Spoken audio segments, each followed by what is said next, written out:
Yo vivo dentro de una estructura donde mueren 600 personas al año. Es difícil el día que no me encuentro con un cadáver. La muerte es parte de la vida. José Carlos Bermejo, director del Centro San Camilo. Tú has acompañado a miles de personas en sus últimos momentos de vida. Las palabras más valiosas se atreven a nombrar lo que se experimenta en el encuentro y en la persona del que está sufriendo. Techu Arranz, profesora de PNL aquí en IPP en la casa, y además es acompañante y formadora en final de vida, con experiencia directa junto a pacientes y cuidadores. Qué importante es decir, voy a morir y voy a dejar unas voluntades de cómo quiero determinadas cosas. Yo llevo 2 años de duelo, ni muchísimo menos lo he terminado. Creo que está empezando ahora una nueva fase, pero es que a mí el duelo me está ennobleciendo, me está humanizando, me está despertando. El duelo es un proceso natural que desarrollamos. La muerte es un misterio que yo no pretendo comprender, pero sí que pretendo danzar con ella. Recuperar la energía que hemos depositado en él para seguir invirtiéndola en nuevos vínculos, para que no siga amando solo el cadáver o el recuerdo. Ahora tenemos una amenaza muy grande con la inteligencia artificial. Todos somos torpes en algunos temas de la muerte. Para mí la clave es no tengas miedo. No hay nada perfecto que decir. ¿Qué necesita saber una persona que sabe que va a morir?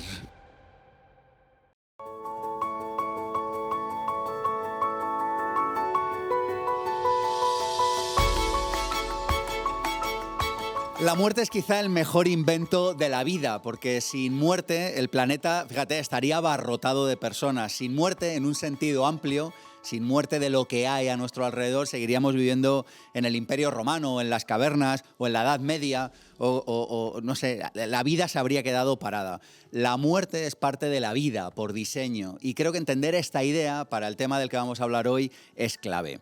Pero esto no me lo he inventado yo, incluso Heráclito hablaba de que nada es permanente salvo el cambio. Ahora que estoy preparando un máster de salud, estoy estudiando el poder de las células, y las células cuando nacen ya tienen dentro la programación para morir.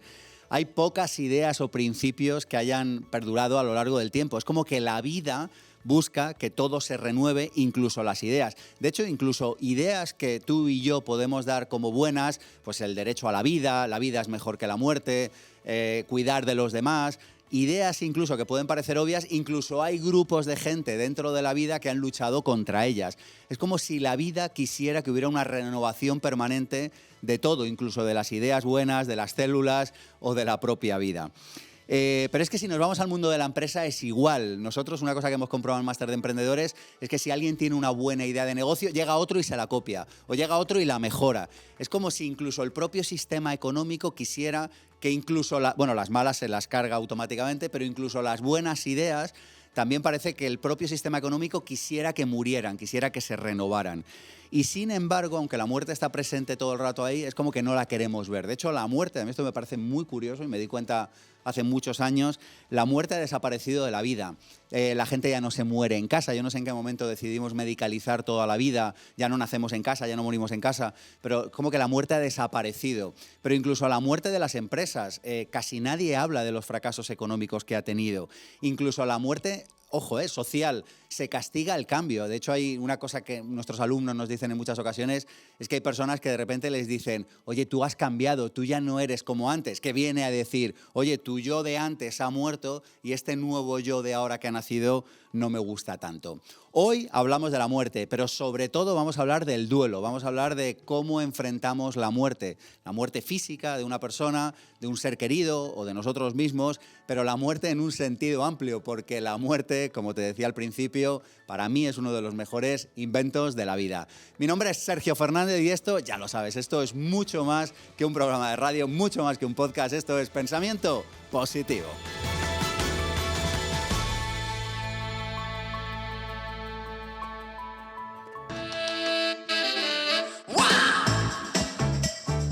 Pensamiento Positivo, el programa de desarrollo personal y profesional. Sergio Fernández. Hoy hablamos de muerte, hoy hablamos de duelo. Me encanta este programa porque es un tema del que no se suele hablar y aquí en Pensamiento Positivo sabes que estamos para servir, así que vamos a hablar de un tema, en este caso, un poquito medio tabú. Estamos con 2 personas que además son 2 profesionales como la copa de un pino y además son profesores de máster de desarrollopersonal.com, del programa de la Casa de Desarrollo Personal. El primero de ellos, José Carlos Bermejo, director del Centro San Camilo, que tiene décadas de trabajo en unidades de paliativos y en centros de escucha, y tú has acompañado, tú y tu equipo, a miles de personas en sus últimos momentos de vida o personas que están acompañando a otros en sus últimos momentos de vida. ¿A qué conclusión has llegado después de todos estos años? Que la muerte es el mejor invento ¿También, de la qué? vida. ¿Tú también lo crees? Porque de otra manera sería imposible. Hubo un teólogo que se inventó una isla donde la gente no moría y lo que seguía era un desastre. Con la muerte de la muerte moría la compasión, moría el interés por los demás. Nada de lo que hacía sufrir era interesante porque ya se pasará dentro de 1000 años, ¿no? En todo caso, por otro lado, este ideal de no morir es un poco absurdo. Y sí, fíjate, has hablado de la muerte, que es un tema que está muy de moda, como que cada vez hay más personas, bueno, todo lo que tiene que ver con longevidad, con intentar seguir vivo aquí el máximo tiempo posible, es un tema como que está en boga, ¿no? Y con resucitarnos digitalmente, o resucitar a nuestros seres queridos digitalmente para seguir interactuando con ellos, ¿no? Tenemos anhelo de eternidad y de vida y de continuidad. Sin embargo, está muy bien hecha la naturaleza. La muerte es la que, al presentarnos un horizonte finito para nuestra cotidianidad, termina dándonos sentido a cada instante del presente. ¿Qué le dirías a una persona que tiene miedo a la muerte, a la suya o a la de un ser querido? Que me lo cuente, le escucharía. Serán concretos, no serán etéreos. Tendrá miedos por motivos concretos y la narrativa pone sentido también. Y empalabrar el miedo y el sufrimiento por otro lado, es un regalo para quien lo puede escuchar. Por eso los que trabajamos ahí, acompañando a personas que están al final, a sus seres queridos, a los mismos profesionales y voluntarios que cuidan, tenemos el lujo de escuchar el final de las historias humanas, que es una especie de recapitulación donde se conjugan verbos de mucho interés. Si he entendido bien, escucharías y no dirías nada. Reaccionaría también, porque la palabra es un deber, aunque sea en su formato de silencio. Algo hay que decir para mostrar que me estoy enterando de lo que dice o para mostrar mi comprensión empática, ¿no?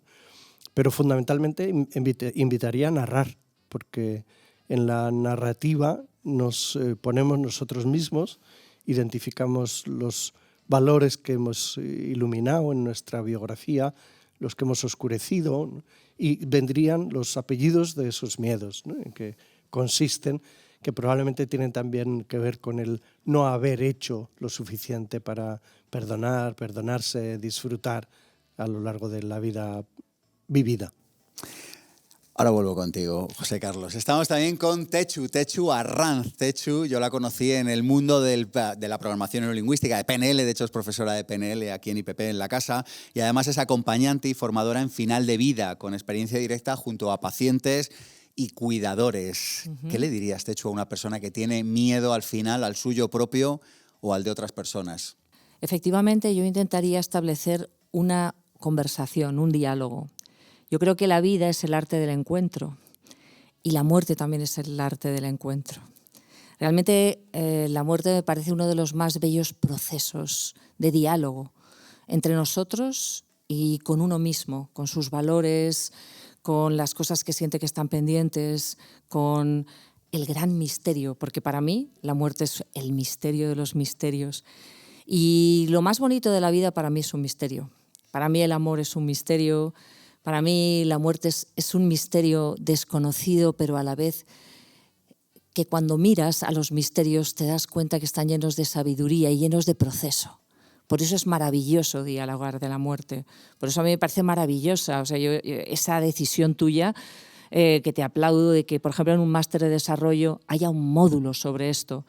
Antes os comentaba, ¿no?, que cuando yo hacía pues, cursos de coaching, que los he hecho tanto en mi instituto como en lugares universitarios, cuando yo decía necesitamos poner un módulo o un día hablando del duelo y de la muerte, me decían, ¿en qué? Y digo, no, es que una persona que acompaña a personas que no haya hablado abiertamente o no se haya planteado voy a morir, van a morir, tal vez la muerte no existe, ¿no? Muere la primavera porque aparece el verano, muere el lunes porque aparece el martes. O sea, que felicidades, porque creo que hacer espacios donde se hable de esto te hace retomar la vida y saber que la muerte puede ser otra cosa. De alguna manera, una sociedad que no se atreve a mirar a la muerte a los ojos es una sociedad inmadura. O sea, de la misma manera que un niño, hasta que no se hace adulto, un niño se hace adulto cuando ha pasado por determinados ritos, ¿no? Y uno de ellos es que, en mi opinión, que se vaya algún ser querido, como para entender que estás aquí de paso, ¿no? Y de alguna manera es una sociedad que no mira a la muerte, ¿no? No queremos entenderla, ¿no? La hemos sacado de circulación. Sí, a mí me parece muy curioso. Cuando vas a otros lugares, África, India, la muerte forma parte de la vida y aparte forma parte de la felicidad de la vida y la celebración. Y es curioso cómo nosotros nos hemos infantilizado un poco y a veces con determinados temas pues tenemos un pollo en el horno. De hecho, estábamos hablando antes también, por ejemplo, qué importante es decir, voy a morir y voy a dejar unas voluntades de cómo quiero determinadas cosas. Y como no se ve, de repente hay un accidente y hay familiares que se pelean por determinados modos porque nadie ha querido hablar, ha querido preguntar, ha querido, incluso en momentos donde la persona estaba en una cama, ¿no? Y de repente se mira hacia otro lado. ¿Por qué mirar hacia otro lado? Yo creo que la muerte nos hace vivir desde otro lugar. Pero fíjate, no solo con las últimas voluntades, sino también con una cosa como tan práctica como el testamento. Efectivamente, o sea, es que bueno, las últimas voluntades, testamento, yo pongo todo esta historia, ¿no? El testamento. Que quiero que se haga con mi libro, con mi gato y con mi casa, ¿no? Efectivamente. Ahora mismo yo tengo unos conocidos peleándose en la familia porque hay un panteón o porque quiero ser incinerado y la persona no ha dejado ninguna historia. Y muchas veces es porque nos da miedo porque le calla más sus descendientes y dice, os dejo el lío. Entonces, la verdad es que hablar de la muerte sienta fenomenal y también nos enraiza en la vida. Pues venga, vamos a hablar de la muerte, del duelo, centramos el tema y entrevistamos a nuestros invitados. Vamos a por ello.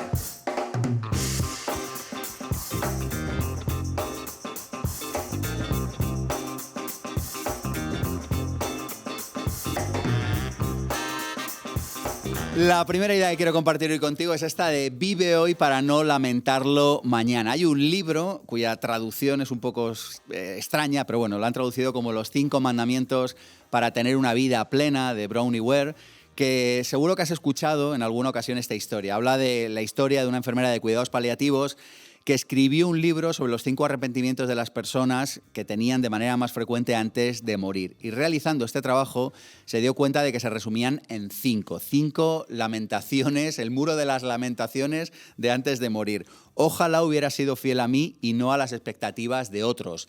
Esto parece que esta enfermera es una de las cosas que encontró en las personas que estaban en los últimos momentos antes de morir. Ojalá no hubiera trabajado tanto.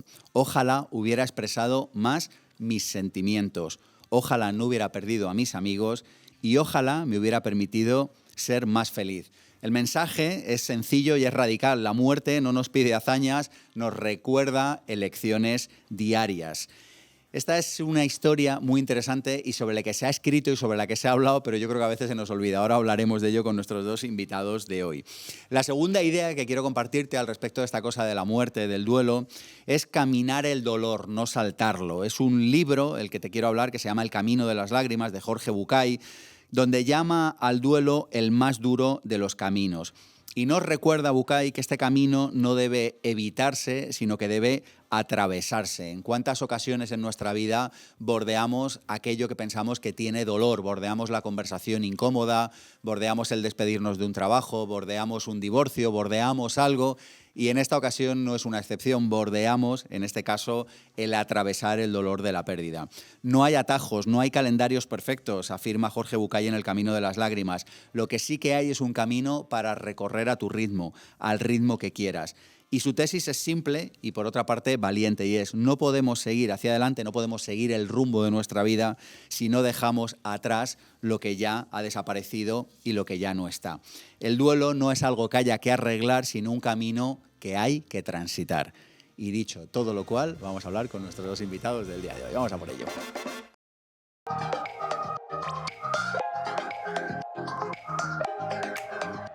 La entrevista, ofrecida por masterdedesarrollopersonal.com.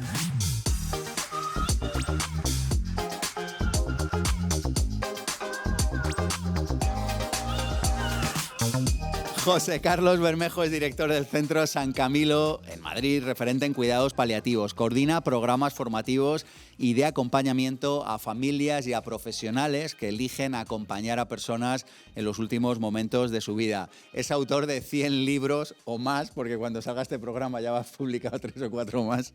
Es autor de decenas de libros sobre duelo y cuidado al final de la vida. Yo, de hecho, tengo en mi estantería, tengo ahí no sé cuántos tuyos. Es como que ocupas un espacio importante en la librería de cualquier persona que le interese este tema.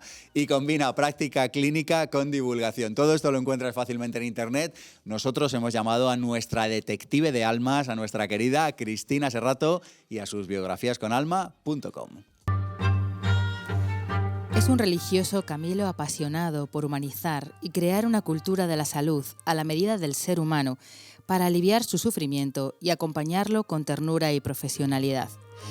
Fue criado con amor en una familia de 8 hermanos que salieron adelante con esfuerzo y bajo la bondad, cariño y generosidad de su padre, Ciriaco, y el trabajo, la entrega cotidiana y la estética de su madre, Teófila. En honor a ellos, enseña con una mascota virtual llamada Teófilo. Entró en el seminario a los 11 años y salió con una gran capacitación y el alma dispuesta al servicio. La muerte súbita de su hermano con 19 años le marcó profundamente y le llevó a tener una mayor sensibilidad ante el duelo. Así, su día a día está marcado por la compasión del sanador herido, que enseña a cuidar con el corazón en las manos y la ternura que tendría una madre con su único hijo enfermo, como decía San Camilo. Generoso, paciente, respetuoso, exquisito en sus formas y siempre dispuesto a escuchar, está fascinado por la persona de Jesús y el acompañamiento a la bella muerte. Le gusta leer, las montañas con ríos que descienden entre piedras y cascadas, el aroma a lavanda, el color violeta o ir al teatro. Orador nato, gran trabajador y viajero incansable, es el más rápido escribiendo, ya sea un libro, un artículo o contestando un email. No se le escapa un detalle y tiene una gran capacidad de mirada global y un vocabulario extenso, preciso y culto, con el que sorprende como mago que saca palabras de una chistera. Disfruta como nadie compartiendo la mesa, organizando banquetes o parrilladas, le ilusiona descubrir lo nuevo y sabroso, explora todos los frutos desconocidos en cada viaje y muestra su niño divertido y goloso cuando habla de la pantera rosa o te invita a coger una de las chuches del bote que tiene siempre sobre la mesa de su despacho. Detesta la pasividad y la pereza. Es un buscador de esa felicidad que resulta de vivir las virtudes, las palabras sanadoras y un amante del valor de la presencia carnal, el tiempo de calidad, la escucha compasiva y la confianza honesta. Le inspira quien está en el lecho de muerte, quien ha perdido a un ser querido y, sobre todo, ver a los voluntarios cómo empalabran el sufrimiento y lo corazonan con su entregada presencia. Termina su día dando gracias a Dios, enviando una oración de 1 minuto por WhatsApp y recibiendo el eco de quien le responde con un amén, y después descansando en paz, bajo la mirada sonriente de quienes ya sea aquí o en el cielo, le ven como un ángel en la tierra, volcado en la labor de humanizar y de enseñar el profundo valor del cuidado. Gracias, como siempre, Cristina. A vosotros, es un placer. Gracias de corazón, que bien lo haces. Mirar con ternura y narrarlo con ternura. José Carlos, ¿cómo es estar todo el día en contacto con la muerte? ¿Hace más sabio el contacto con la muerte? La hace cotidiana y hace la vida más sabrosa, porque la vida no es lo que ocurre fuera de donde estamos muriendo. Estamos muriendo en la ciudad, estamos muriendo en casa. Podemos intentar esconder un poco. Hay un cierto retorno de la muerte a casa, al menos en términos tópicos, en términos estratégicos, quizás más en Europa. Se habla de desinstitucionalizar la muerte. Tiene su peligro, tiene su trampa. Puede contener también algunas trampas como cargar a la familia todo el peso del cuidado y el coste del cuidado y desproveerla de recursos que le son útiles y necesarios, imprescindibles algunos, para morir dignamente, como son los médicos, los enfermeros, los psicólogos, los asistentes espirituales, ¿no? Vivir en este mundo nos hace a los que estamos ahí. Yo vivo dentro de una estructura donde mueren 600 personas al año. Es decir, es difícil el día que no me encuentro con un cadáver al salir de mi despacho y caminar entre nuestros trabajadores, compañeros. Yo creo que nos hace más positivos, con más ganas de sacarle jugo a la cotidianidad. Y tiene más sabor la cerveza y tiene más chiste el chiste y tiene más valor el abrazo, ¿no? Y la presencia física y la ternura concreta que efectivamente nos podemos transmitir cuando necesitamos unos de otros, que es permanentemente. ¿Tú crees que parte de lo mal que llevamos los duelos o lo poco mal que incluso somos conscientes de que llevamos los duelos tiene que ver con que es una sociedad cada vez más desconectada de todo lo que tiene que ver con lo espiritual? Porque soy capaz de entender que una persona que tiene unas profundas creencias espirituales puede llevar mejor un duelo. Espiritual, no religioso, espiritual, o sea, en un sentido de entender las reglas de la vida, que para mí es lo que es la espiritualidad, ¿no? Pero de alguna manera yo creo que las personas que tienen menos contacto con lo espiritual o con lo religioso llevan peor el duelo. ¿Esto es así?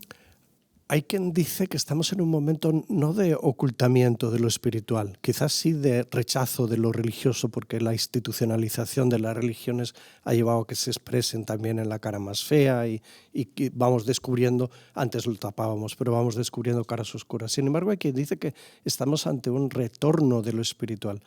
Por lo tanto, yo lo detecto, que hay sed. Se buscan manantiales, se buscan encuentros con significado, se buscan ritos, se buscan comunidades, se buscan recursos, se buscan referentes, se buscan porque se necesitan. Lo cierto es que si uno no lo cultiva porque se da solo al perder el tiempo delante de nada que elige, ¿no? O perder el tiempo y al aburrimiento, pues le falta luego un mapa para transitar momentos tan críticos como son, pues, digámoslo así poéticamente, zurcir los rotos del corazón que se nos producen cuando se rompen los vínculos que hemos ido construyendo en nuestra vida, que eso es el duelo. Hay que decir que hay muchos tipos de duelo y yo me estoy cargando también en rabia cuando a lo largo de los años me voy dando cuenta de que hay duelos que les silenciamos. Por ejemplo, los duelos imposibles de los desaparecidos, que no son pocos. Los duelos, podríamos pensar que los duelos más difíciles son los de los hijos, ¿no? Y los de las parejas que han durado mucho. Por ejemplo, los duelos que son los producidos por la conducta violenta del prójimo, ¿no? Que es la guerra y la violencia, que la tenemos entre nosotros, sobre todo si no pensamos que vivimos solo en nuestro barrio, sino en esta casa común, que bastan unas horas para estar en otro lado de nuestra casa, que es esta tierra, ¿no? Los duelos por violencia los solemos describir en términos de números y con mucha menos facilidad preguntamos al doliente cómo está. Solo con algunos de estos duelos en la historia los hemos llevado al arte y les hemos hecho una canción, un cuadro, una estatua para recordar en el mundo que han sucedido, ¿no? Sí, eran personas que tenían significado o eran batallas que marcaban la historia de los pueblos. Pero la historia de nuestros pueblos sigue teniendo mucha, excesiva, toda sobra violencia que genera duelos marginados, silenciados. Hay otros duelos que son un poco tabú también. Eso es quizás porque no nos interesan políticamente. Hay unos duelos tabú que son los que produce el suicidio. No es una realidad que vaya a menos. En nuestro país tenemos 4.000 al año. Wow. Es para echarse las manos a la cabeza y preguntarse no solo qué les pasa, de qué infierno se van, sino qué nos pasa comunitariamente para que haya personas que prefieren morir a vivir y enfrentar las propias dificultades, ¿no? Y no pueden con ello. ¿Qué nos está pasando? Bueno, los duelos que se producen en los supervivientes de los suicidios también son muy silenciados, porque están cargados todavía de moralina, de vergüenza, ¿no? En el pasado hemos tenido cosas muy feas, ¿no? Los hemos excluido también de ritos y de enterramientos dignos, es decir, estaban marcados, buscando algo bueno, que era proteger la vida, decir que la vida hay que respetarla, pero hemos hecho cosas feas. Las seguimos haciendo porque hay mucho silenciamiento de esta realidad y También están surgiendo ramas verdes, porque administraciones, instituciones, organizaciones están empezando a hacer programas específicos de prevención del duelo, prevención del suicidio, quiero decir, y esto es un modo de ponerlo sobre la mesa, ¿no? La palabra se pronuncia y de esto se habla. Pero no son todos los duelos iguales. Estamos poniendo sobre la mesa que seamos más sensibles ante los duelos por mascotas. Me parece muy bien y me subo al carro. Pero estamos también silenciando otros que son gravísimos, gravísimos. Todo esto que me hablas, que son como duelos que no se elaboran de alguna manera, no sé si la definición es exacta, pero es un poco eso, ¿no? Como de, oye, de violencia, del pasado, de la batalla de no sé qué, del que se suicida. Pero la vida en realidad no acepta el silencio. O sea, es como que todo eso que se silencia saldrá por otro lado, en forma de trauma, en forma de creencia, en forma de ideología, en forma de algo, ¿no? Porque todo lo que no se elabora clama por ser sacado a la luz, ¿no? O sea, saldrá en forma de enfermedad y de muerte. Saldrá en forma de enfermedad y de muerte. El duelo es un proceso natural que desarrollamos para adaptarnos, para reinventarnos, para aprender a vivir amputados. ¿Y si no se hace? Si no se hace, se puede convertir en retrasado o patológico, enfermedad patológico, y puede tener fuerza letal, efectivamente. Hay personas que por no hacer un duelo, aparte del desequilibrio mental que se puede producir en ellas, dejar de disfrutar de la vida y vivir con sentido, anquilosadas, congeladas en lo que vivieron al final o con la pérdida, no caminan hacia adelante. Hay personas para las que este no caminar es la fuerza letal, ¿no? Nos morimos de tristeza, de depresión, de asco. ¿Te puede incluso afectar un duelo no hecho de tus padres o tus abuelos? Un duelo congelado, un duelo negado, un duelo no transitado suficientemente. Bueno, en el máster hay muchas personas que dicen, es que a mí me pasó esto y yo no he hecho y lo tengo pendiente. O sea, bueno, no digo en tu vida, que también, si quieres, ahora hablamos de eso, me refería ahora a tus padres o a tus abuelos. O sea, que tu abuelo no hizo un duelo y de alguna manera a ti eso energéticamente te llega. Crecemos en ese contexto, ¿no? En un contexto de represión. Hace poco vi La casa de Bernarda Alba porque la escuché citar de Federico García Lorca y es una obra de arte súper bonita, ¿no? Es de los tiempos, de la generación del 27, de la represión del hablar de la verdad. Una casa donde 7 hijas y la madre, con un ámbito súper represivo, no se puede hablar porque están en duelo, todas vestidas de negro, no se puede hablar, termina así, silencio, silencio, silencio. Naturalmente que esas personas crecerán en un contexto de represión, de silencio, no se puede hablar. Una de ellas se suicida porque no soporta no poder vivir flirteando, construyendo nuevos vínculos, disfrutando de la cotidianidad, ¿no?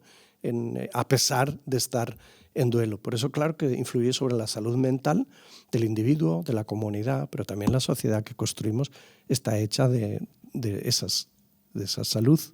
Y hablabas de duelo congelado dentro de tu propia vida. O sea, te pasó algo hace 10 años, te dejó una... Vamos a hablar de muerte en un sentido amplio, si te parece bien, ¿no? Que también podría ser un duelo que nos afectara, ¿no? Te deja a la novia, te echan del trabajo por el que lograste, que lo esperabas todo, o fallece tu padre o tu pareja. O sea, muerte en un sentido amplio. Eso, como que si no se elabora, se queda ahí como congelada. ¿Qué sucede ahí? En realidad, la palabra duelo ahora la estamos utilizando así, ¿no? Para pensar en el proceso de adaptación, de recoser lo que se ha roto por cualquier pérdida. Bueno, esto es un planteamiento y una explicación. Hay otros que dicen que no se trata de pérdida, porque si fuera una pérdida echaríamos a correr a buscarlas, llamaríamos a la policía, pediríamos ayuda para encontrar y encontraríamos algo, ¿no? Claro, algún hay vestigio. cosas que no puedes encontrar. Oiga, me han despedido de un trabajo, pues no puedes llamar a la policía para que te contraten de nuevo. En realidad no es solo pérdida, pero efectivamente se habla de duelo migratorio. Los 7 duelos del inmigrante es una entrada muy frecuente, ¿no? Para darnos cuenta de cuántas cosas perdemos cuando nos desplazamos, cuando migramos, cuando rompemos una pareja voluntaria o involuntariamente porque nos deja. Si no lo hacemos, sencillamente, estamos de acuerdo desde hace décadas, desde hace centenares de años, porque de esto hablaba Fernando también a la muerte de Isabel, que el duelo reclama un trabajo y hay que hacer tareas. Y si el trabajo y las tareas se quedan pendientes, sencillamente están pendientes. Y eso tiene un precio. ¿Cuál es ese precio? Un precio sobre la vida saludable, sobre el equilibrio psíquico, sobre la salud física, porque el cuerpo tiene memoria, ¿no? Sobre el disfrute de las relaciones la posibilidad de seguir invirtiendo energía afectiva en nuevos vínculos, no solo tenerlo congelado, ¿no? Hay personas que lo tienen muy difícil, ¿eh? Porque la pérdida es una pérdida ambigua. Es el caso de los desaparecidos. No son pocos, no son solo en Colombia. Está creciendo en otros países, en México, pero también entre nosotros. Hay muchas personas desaparecidas. Sus seres queridos, sus madres, sus parejas, sus hijos, sus padres, no saben si su ser querido está muerto o vivo. Esto es muy cruel, porque diríamos, están en duelo, claro, han perdido la presencia, pero además es un duelo imposible, porque no tienen certeza, evidencia, ¿no? No tienen huesos, no tienen cadáver, por lo tanto no pueden hacer el trabajo, no saben cuál es el ancla al que agarrarse, símbolo de la esperanza de toda la vida, no saben cuál es, dónde me agarro para poder caminar con la ilusión de que estará vivo, o preferiría caminar con la certeza de que está muerto para recolocar mis trastos interiores, ¿no? Estamos hablando todo el rato de duelo. ¿Qué es el duelo? Un proceso. La otra cara del amor. ¿Que nos lleva de dónde a dónde? De tener una parte de nosotros mismos, que era el otro, o lo otro que hemos perdido, a que se produzca en nosotros un agujero. Así lo explica Lacan, nada menos. Un agujero existencial, una amputación que nos obliga a aprender a vivir con nosotros mismos, pero tocados de tal manera que ya no está lo que del otro era en mí, ¿no? Lo que yo era por presencia del otro. Es un proceso de adaptación, es un proceso de aceptación, es un proceso en el que tenemos que narrar lo que nos pasa, porque si no nos volvemos locos, en el que tenemos que recolocar nuestras cosas, pero literalmente nuestras cosas, nuestros saberes. Tenemos que entendernos para las herencias, una de las pulgas, la más gorda, según nuestros estudios, ¿no?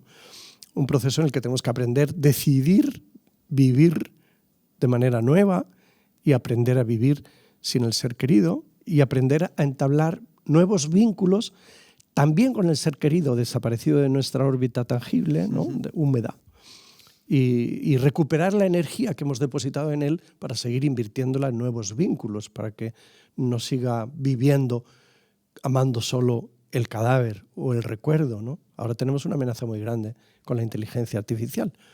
Lo he estado también investigando recientemente, porque algunas personas, habitadas por mucha esperanza de poder tener al otro presente en cuerpo digital, lo resucitan a partir de su rastro, pagan lo que haya que pagar, pero la ficción puede ser también no solo a partir de su rastro en términos en la pantalla, sino también con un avatar, qué sé yo.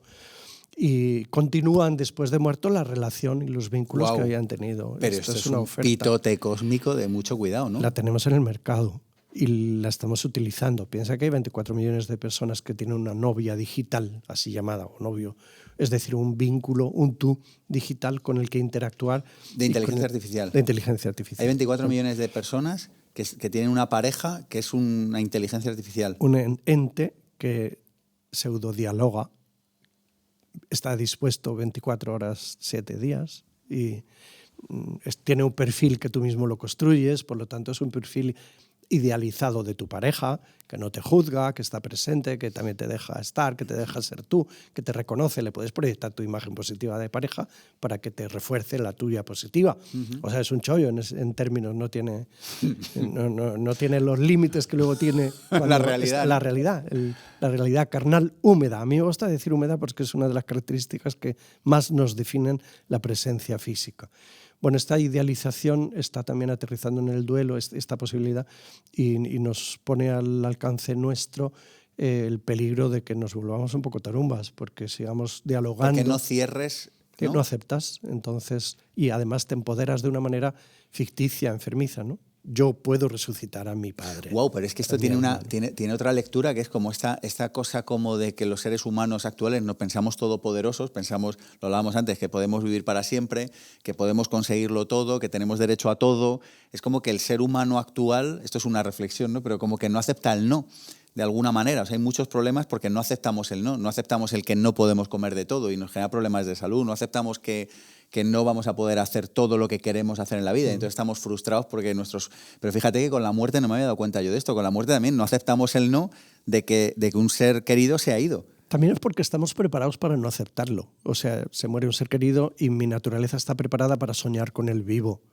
Y sin querer, no sé cuántas veces, al dar la vuelta a la esquina lo veo como si estuviera vivo y hasta me asusto y pienso si me he vuelto loco. Son las alucinaciones o pseudoalucinaciones vinculadas a la intensidad del dolor del duelo, ¿no? Claro, son cosas normales. Estamos preparados para negar, pero para resistir. Con esto no haces el duelo, ¿no? No lo podemos hacer con eso. Nos podría servir como un instrumento, como en terapia se usa también escribir una carta, y mandarla, en fin, no la mandas porque no la recibe, ¿no? O poner la silla vacía y hacer un juego en terapia y hablar con el fallecido. En fin, es una ficción que dentro de la imaginación da cuerpo a algunos juegos de rol, a algunos instrumentos terapéuticos manejados por expertos, acompañados, evaluando el impacto que esto tiene. Esto tendría su sentido en este contexto. Como instrumento, pero fíjate esto puesto también en manos de los niños, los niños en duelo, ¿no? Que resucitan a papá. Es una cosa entre escalofriante y no sé muy bien. Está entre nosotros. Sí, sí. Dolor y duelo. ¿El dolor desaparece?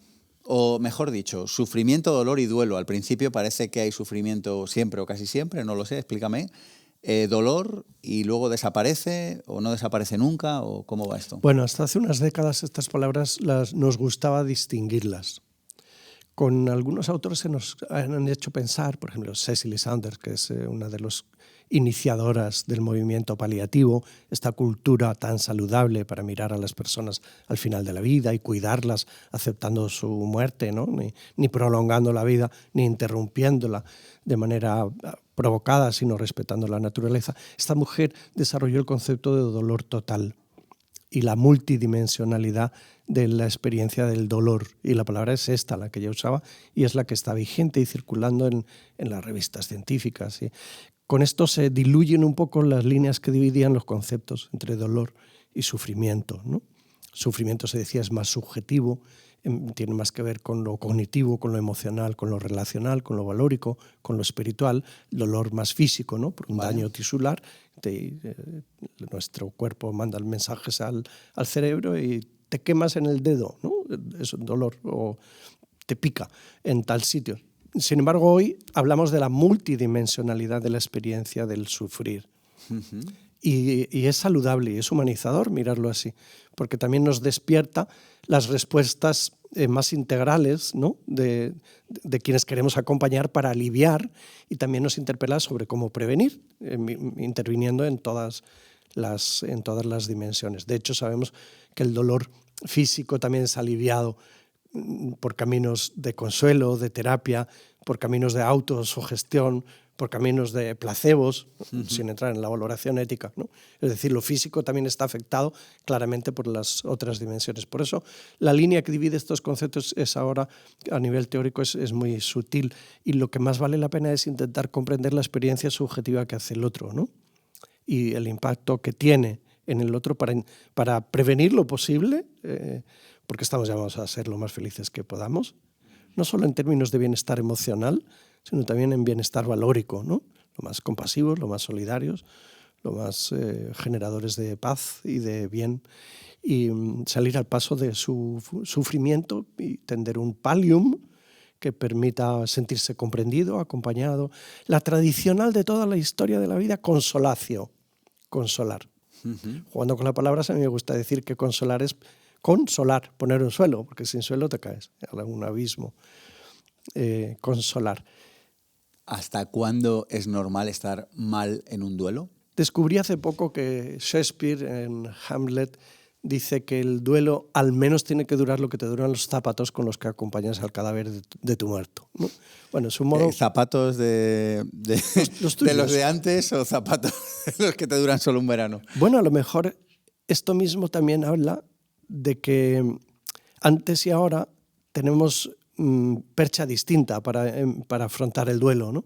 En el mundo rural de antes los zapatos duraban más, también había un contacto más directo con la muerte que se muere y renace, la cosecha permanentemente, ¿no? Y con el fracaso y el frío que te hace, y no la satisfacción inmediata de todo tipo de deseos y expectativas. Mientras que ahora los zapatos evocan que vivimos en una sociedad de cambiar. Entonces, ¿cuándo tiene que durar? ¿Cuándo hay que preocuparse si una persona sigue con un duelo que le trae dolor permanente? Cuando los síntomas se cronifican. Pero cronificar es un mes, un año. Es que no sé si hay respuesta a esto. Yo no sabría, porque ¿cuánto duran los zapatos con los que acompañaste al cadáver, ¿no? Y dirás, depende de mis zapatos, es decir, de la identidad de uno, de mis recursos, de si estoy solo, de por dónde camino. Bueno, pero parece claro que si alguien te dice estoy muy fastidiado y se murió un ser querido hace una semana, parece que es normal. Si te dice se murió hace 10 años, parece que igual hay un problema, ¿no? Y en el medio habrá muchos grises. Sin duda, unos zapatos con 10 años estarán más... Bueno, depende de qué zapatos y qué calidad. Ahí está, depende del individuo, del contexto, de los recursos, de por dónde transita en la vida, ¿no? De con quién se encuentra. Ciertamente, si llevas 2 años sin dormir o 2 años pensando y sintiendo y notando que tu marido viene a la cama, estoy pensando en personas concretas, a dormir por la noche cuando resulta que murió hace 2 años o 1 año, háztelo ver, o sea, cuéntaselo a alguien para que te ayude a recolocar, ¿no? Si no has desmontado su habitación y ya ha pasado 4 meses, dinos qué te pasa. Estoy poniendo... De todas las maneras, en el mundo científico, académico, hay instrumentos que nos permiten medir. Por ejemplo, el cuestionario de Prigeson nos sirve para medir cuándo estamos ante un duelo normal, ponle todas las comillas que quieras, y ante un duelo complicado, en sus diferentes formas, y ante un duelo patológico. Y esto nos sirve para estudiar y también para asignar recursos y proponer estrategias concretas a cada uno según dónde se encuentre la persona, digamos, para dar una respuesta en términos de salud mental y de salud física. Yo no me atrevo a decir, porque me parece una osadía y una falta de respeto, decirle a una madre, si tu hijo se suicidó o se cayó en el ascensor, me vienen nombres concretos, hace 1 año, ya tienes que estar bien, porque si me da una bofetada me la he ganado. Sin embargo, si efectivamente encuentro a alguien que tiene cosas pendientes, así de concretas, ¿no? O trastornos pendientes, conductas desadaptativas hacia la vida con sentido, le tengo que confrontar y pedir que se deje ayudar, que es lo más bonito que uno puede hacer en la vida, ¿no? ¿Qué nos cuentas que hay que saber para acompañar a personas que se están yendo?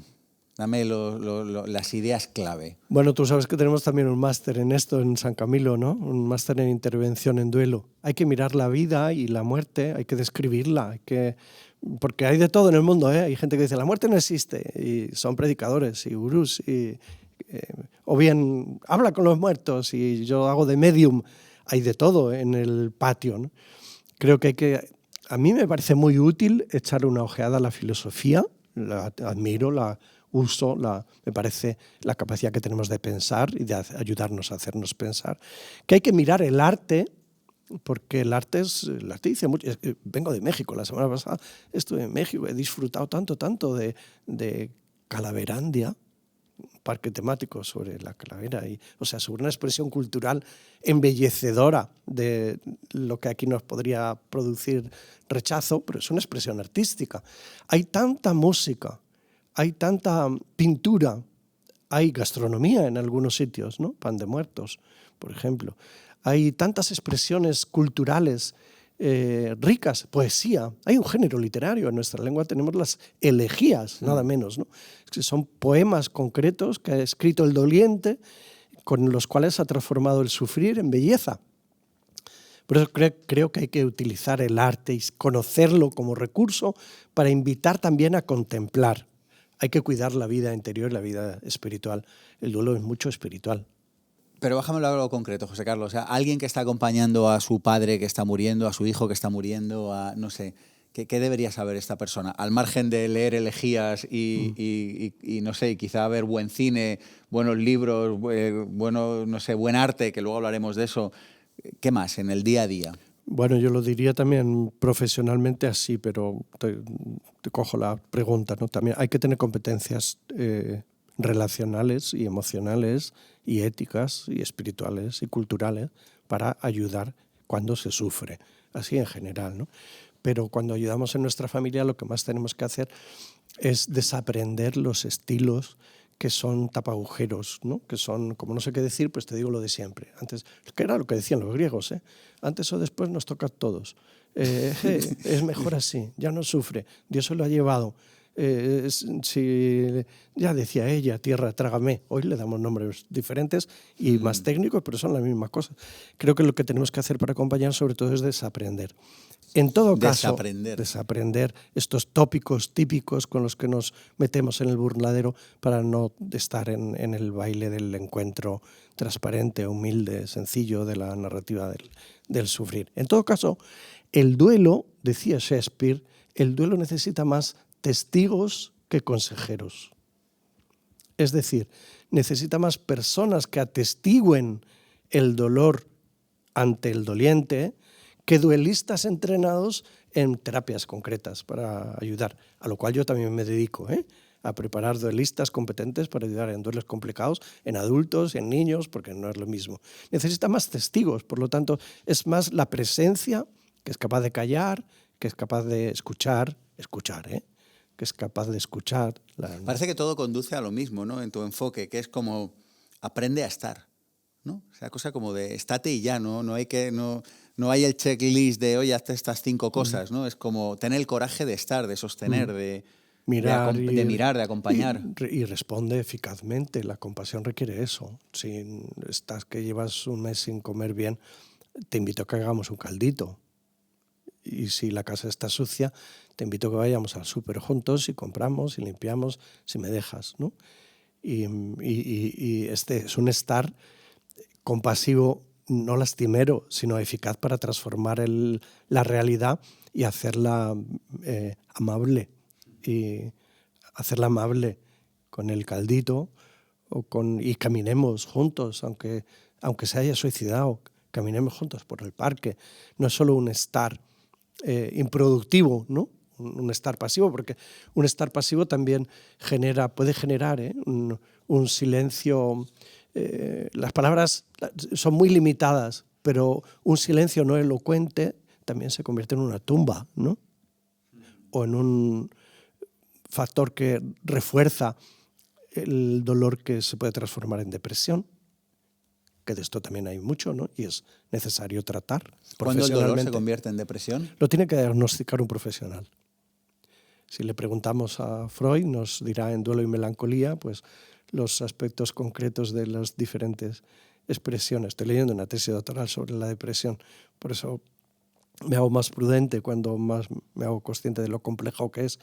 La depresión no es una palabra para popularizarla y atribuirla a cualquiera o a uno mismo, sino que es una palabra que evoca un trastorno que hay que diagnosticar. Ciertamente, si bloquea al individuo, a la persona, ¿no? Para su vida cotidiana, para la iniciativa, para la motivación, para recuperar las actividades de la vida diaria, para la vuelta al trabajo, ¿no? Para seguir sacándole sabores, ¿no? Y seguir teniendo ganas de vivir, hay que preguntarse si esa muerte tan fuerte de la motivación no tiene nombre de patología, y hay que preguntárselo al profesional. Techu, ¿qué te apetece preguntarle a José Carlos antes de cerrar esta entrevista? Que te veo ahí tomando notas, digo, seguro que tiene alguna pregunta que hacerle a José Carlos. Gracias, me has escuchado la mente por telepatía. Bueno, yo me quedaría escuchándote toda la vida aquí. Montaría unas tiendas y me quedaría escuchándote todo el rato. Me apasiona todo lo que dices, está lleno de experiencia, de encuentros, de diálogo y de estudio. Te quería preguntar, en esto que has dicho, bueno, estos topicazos, ¿no? y esas frases, ¿cómo dirías, ¿no? Esto de, por ejemplo, este jueguillo, ¿no? De intentos de pautas lingüísticas de consuelo, como la muerte no existe o la muerte existe pero no es el final.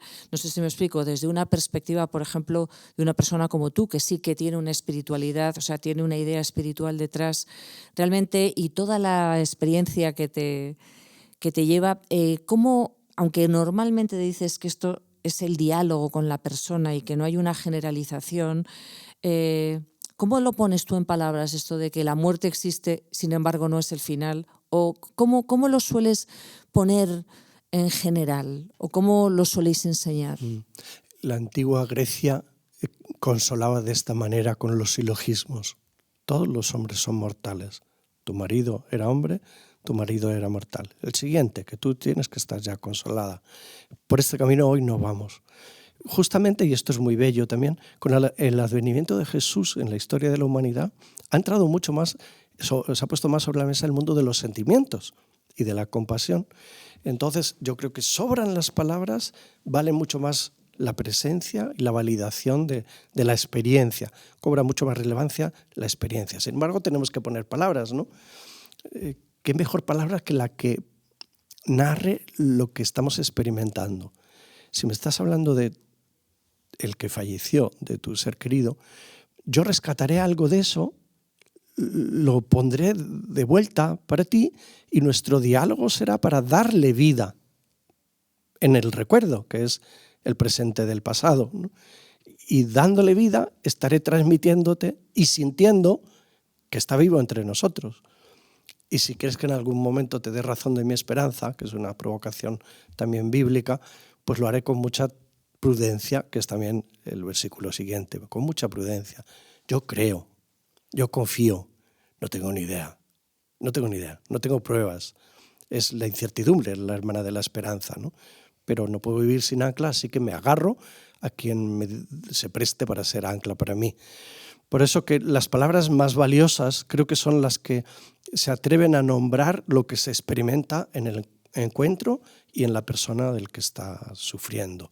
Estas son las que hacen brillar y vivir, ¿eh? No está muerto porque estamos hablando de él, le tenemos vivo en el corazón, sobre todo si sé recordártelo. Sin embargo, si te invito a olvidar, pues lo estropeo todo. Gracias. Dale otra pregunta si quieres. Sí. Siguiendo con esta pregunta, si la persona, por ejemplo, se manifiesta creyente o espiritual, realmente consuela, ¿no? Jugar con la vida después de la vida. ¿Cómo pones todas estas? Ahora mismo, por ejemplo, yo cuando trato con los jóvenes están todo el rato escuchando experiencias cercanas a la muerte. Es impresionante. O sea, los jóvenes hay un montón de Instagramers ahora de los jovencillos que están trayendo a gente con esto.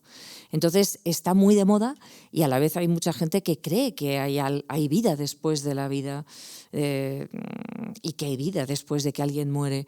Si alguien ya te pone en ese parafraseo que yo también soy muy de, por favor, parafrasea lo que otra persona ha traído a la conversación, parte de sus palabras, ¿no? De alguna forma, porque es verdad que para mí si realmente crees en que la vida te lleva a un lugar mayor, también es maravilloso hablar de ello, ¿no? Claro, y nos refuerza la esperanza, nos convertimos uno para otro en agarradero. Ahora hay cosas muy sutiles y delicadas. Las experiencias cercanas a la muerte merecen ser estudiadas, ¿no? Como también las ECM y las experiencias de muerte temporal merecen ser estudiadas. Hay mucha literatura amarilla en este momento y los recursos... ¿Literatura amarilla? Hay mucha literatura no científica, interpretaciones que utilizan las experiencias cercanas a la muerte como validación científica de que hay una vida posterior. En fin, como yo creo un poco que sensacionalista, la de alguna espera, forma, claro, ¿no? nos tocan y es el mundo digital, es el poder de la fantasía, el poder del cine, ¿no? Que nos presenta bajo forma de luz o de algo visible o sonoro lo que es contenido de nuestro deseo, que es que haya vida, ¿no?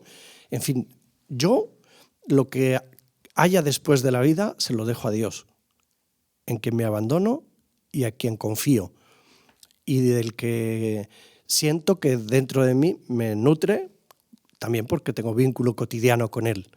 Quien tenga vínculo cotidiano con él, porque practique la conexión, la oración, la contemplación, el disfrute de la naturaleza, el aprecio de los vínculos significativos, el uso de ritos para celebrar, alabar, dar gracias, reconciliarse, que son las categorías fundamentales de la espiritualidad, particularmente cuando cristalizan en una religión. Si hay alguien que está en esta, yo me subo con facilidad a su mapa para ir por sus caminos, ¿no? Si no lo tiene, también me subo a su ausencia de brújula, ¿no? Pero la espiritualidad la tenemos sí o sí. La religión no, nos religamos, queramos o no, Pero si no tenemos espiritualidad, esto no es una invitación a tenerla, sino para mí una radiografía de la naturaleza humana. Tenemos, porque si no nos parecemos al chancho, lo que nos distingue del cerdo, cuyo cuerpo, al menos el mío, es muy parecido por lo que veo cuando lo diseccionamos, lo que nos distingue realmente es ese salto de calidad en términos de espiritualidad, porque en lo emocional no está la diferencia. Observo al perro y también veo que se siente culpable, triste, rabioso, inquieto, y son dimensiones, diríamos, como humanas, ¿no? Lo que realmente nos distingue es la dimensión espiritual, la apertura a lo trascendente, la búsqueda de sentido, dar valor a claves gordas que no solo son emocionales. Por eso creo que el diálogo sobre lo espiritual es el que está teniendo lugar también ahora, porque nos encontramos como personas dignas, que se respetan. Aquí está nuestra dimensión espiritual presente. Al final de la vida es un campo sembrado de oportunidades, porque el que está, y en el duelo, el que está sometido a la intensidad del dolor se hace su repaso, se siente culpable, se reclama la posibilidad de perdonarse, se hace sus preguntas existenciales, las quiere o necesita formular, necesita que alguien se las escuche, ¿no? Que alguien acepte que no hay respuestas. Es decir, el diálogo sobre la espiritualidad es una de las potencialidades más humanizadoras en torno al morir y al duelo. Espacio ofrecido por vivirconabundancia.com. Bueno, no seríamos IPP si no recomendáramos libros, así que vamos a ello, vamos con referencias bibliográficas, con películas para poder aprender más. Yo te comparto la lista que saqué ayer mirando mi biblioteca. Un libro que me ayudó a tener una visión más tranquila, más cercana y más pausada sobre el tema de la muerte y que leí en un momento en el que estaba acompañando a un ser querido, además, en este caso a mi abuela, que es el libro tibetano de la vida y de la muerte. A mí este libro me gustó. Otro libro que me dio paz en su momento fue La rueda de la vida, de Kubler-Ross. Es un libro en el que, bueno, esta persona cuenta cómo estuvo durante décadas acompañando, bueno, un poco el mismo trabajo que haces tú, José Carlos, en cierto modo, que estuvo acompañando a personas en los últimos días o en las últimas semanas o los últimos meses de vida. Un libro publicado recientemente, San Segarra, me lo recomendó un profesor de IPP, porque además sale dentro de este libro con una experiencia cercana a la muerte, que es este libro de la supraconsciencia existe. Es un libro que me ha parecido interesante. Y un clásico, El hombre en busca de sentido, cómo buscamos el sentido y el propósito cuando vemos la muerte muy de cerca. Películas, te he sacado aquí unas cuantas. Belleza oculta. ¿Qué pasa cuando tenemos mucho dolor porque se ha ido un ser querido? ¿Cómo nos replanteamos la vida? Más allá de la vida, Clint Eastwood, que es un genio, yo no sé cómo hace películas y cada una la hace mejor que la anterior, bueno, pues aquí habla también de qué sucede cuando morimos. Y una película que también mira la muerte desde un sitio simpático, que es esta de Bucket List, que la tradujeron como Ahora o Nunca, que es, oye, ¿qué te queda por vivir cuando sabes que indudablemente vas a morir? Una comedia americana, pero que tiene un cierto sustrato detrás. Dicho todo lo cual, me encantaría, Techu, escuchar tus propuestas de libros, de películas. ¿Qué te resuena a ti que podemos recomendar para...? Pues ahora me vienen a la cabeza películas. Me viene a la cabeza Walt Disney, para mí tiene dos películas hermosas. Coco. ¡Qué belleza! Que es una belleza. Después de acompañar a mucha gente, después de haber tenido experiencias de muerte en las que yo he acompañado padre, madre, marido, la verdad es que rodear todo esto de paz y de ternura me parece la clave. Rodearlo de un encuentro natural donde aparte confíes en el proceso y que realmente te dejes al proceso que sabe mucho más que nosotros, me parece increíble. Y entonces esa ternura que se vive, por ejemplo, en Coco y también en la película Soul. Otra belleza de película. Otra belleza de película que nos llena de... Abre el corazón, ten buena voluntad, déjate guiar por el proceso y cómo realmente despliega el tema. No quiero poner más para que la veáis, me parecen bellísimas. Soul como alma, S-O-U-L. Sí, efectivamente, bellísimas. Y luego hay una que a mí me gusta, que es más raruna, que es ¿cómo era? Más allá de los sueños. Más allá de los sueños. Más allá de los sueños, de Robin Williams. En realidad está basada en la ópera de Gluck, de Orfeo y Eurídice, cuando Eurídice va a buscar a Orfeo a los infiernos. Y es una actualización sobre, bueno, como una locura de lo que pasa después de la muerte, muy fantasiosa, pero para mí el sentido del amor, el sentido de la búsqueda del ser humano frente a las cosas trascendentes está muy presente, como busca tus respuestas, haz el proceso, entra en el camino del héroe y realmente vete a los infiernos, hay que ir de las sombras en un duelo y resucita con ellos. Una belleza de película también. José Carlos, ¿qué nos recomiendas? A ver, libros, pelis, lo que quieras. También viejas. ¿Cómo? También viejas. Claro. Mi vida sin mí. De Isabel Coixet. Sí, es La verdad. habitación del hijo. Que es un poco en esta línea también de ahora o nunca, que es qué pasa cuando sabes que vas a morir. Isabel Coixet, Mi vida Sí, sin sí, mí. Me vivir encanta. intensamente, particularmente el final, y sentirse responsable y protagonista hasta de la planificación del post, ¿no? Donde también se puede hacer un testamento, no solo el tradicional, sino espiritual, digital, Dejándole cintas a sus hijas. vital, grabadas, sí. que se hacen vitales, estos tipos nuevos testamentos, ¿no? La habitación del hijo es una película súper interesante porque De Nanni plantea Moretti, ¿no? Es esta. cómo acompañar después de la muerte y cómo recuperar la propia capacidad de entablar relaciones difíciles cuando estamos en duelo y retornar a la vida natural. Una película que es un episodio de una serie, Black Mirror, que se encuentra en Netflix, Ahora mismo vuelvo, creo que es muy recomendable para darnos cuenta de lo que está sucediendo con lo que antes hablábamos de la inteligencia artificial y el duelo. Los posibles se presentan y los riesgos que esto tiene, ¿no? El hacer uso de algunas posibilidades que nos ofrece la inteligencia artificial en medio del duelo. Aconsejo algún libro mío. ¿No? Dale, claro. Aconsejo leer o ver el teatro de Hamlet, ¿no? Sin ninguna duda, es de una belleza impresionante. O La casa de Bernarda Alba, los hemos citado antes, por no siendo de este momento, tienen una sabiduría, como también en la antigüedad, Cartas a Lucilio, Séneca, estos autores tienen mucho que decir sobre el duelo, no solo Kubler-Ross, que arrancó, por cierto, con el de Sobre la muerte y los moribundos en el año 74, ¿no? Que era su primera y más rica propuesta para describir qué pasa al final y cómo podemos acompañar. Bueno, algunos míos de este mismo año pueden ser A ti que lloras porque amabas, que es un libro que quiere ser consuelo o para sentirse comprendido con las palabras no solo del autor, sino también de las personas que estando en duelo han regalado su experiencia empalabrándola.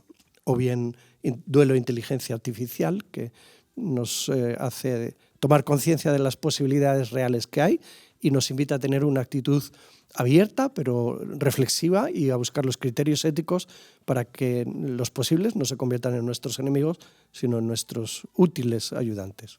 Pues hasta aquí las propuestas de hoy para seguir aprendiendo. Seguimos.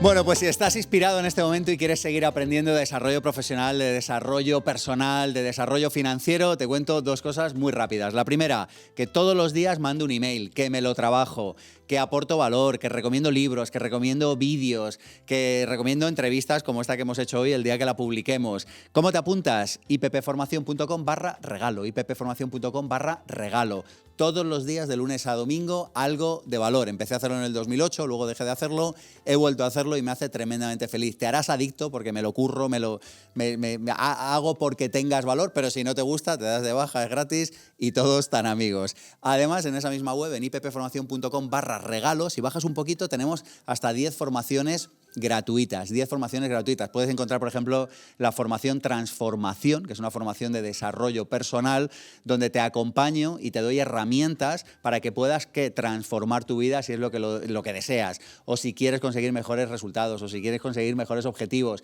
Pero es que hay muchas más. Hay una prueba gratuita del Máster de Libertad Financiera, hay una formación gratuita de cómo transformar creencias, y tú te preguntarás, ¿y por qué me da todo esto gratis? Es bastante obvio. Cuando te acabas la formación te llega un email y te ofrezco una formación de pago. ¿Por qué? Porque creo en ellas, porque me las he currado, porque me he grabado todas las clases con los profes, porque sé que transforman vidas. ¿Que te quieres apuntar? Bien, que no, seguimos en paz, todos están amigos. ippformacion.com/regalo. Seguimos con la entrevista con Techu, vamos a por ello.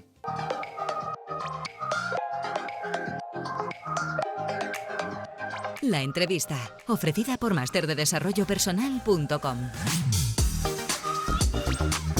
Techu Arranz es experta en programación neurolingüística, en liderazgo, en coaching y también, como hablábamos hace un momento, en transformación personal y de organizaciones. Su trayectoria ha estado enfocada durante muchos años, yo no sé la cantidad de años que nos conocemos, Techu, en el desarrollo del potencial humano, la conciencia y el bienestar. Encuentras información sobre ella en internet de manera fácil. Dicho todo lo cual, hemos llamado a nuestra querida Cristina Serrato y a sus biografías con alma.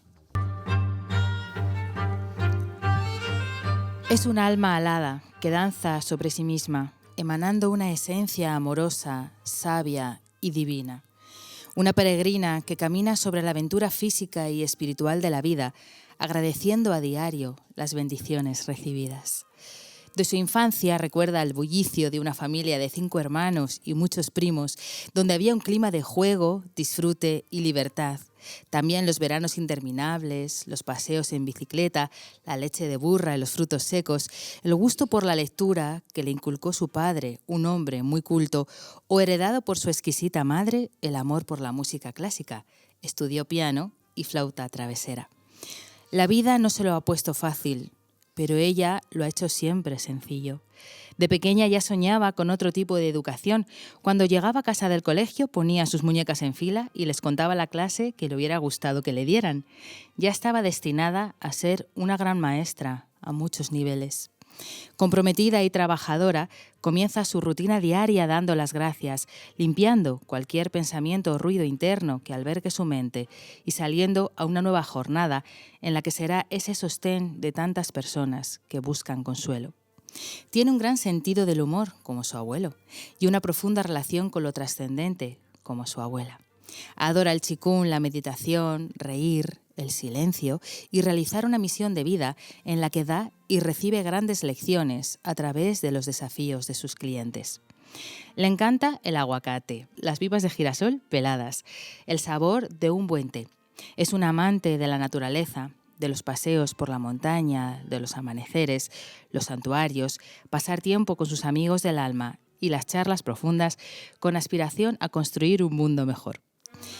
Su corazón alberga paisajes de los viajes que ha hecho. Muchos de ellos se han convertido en anclajes como Perito Moreno, Petra, Egipto, el norte de España, Turquía, el Camino de Santiago, Mallorca o Jerusalén.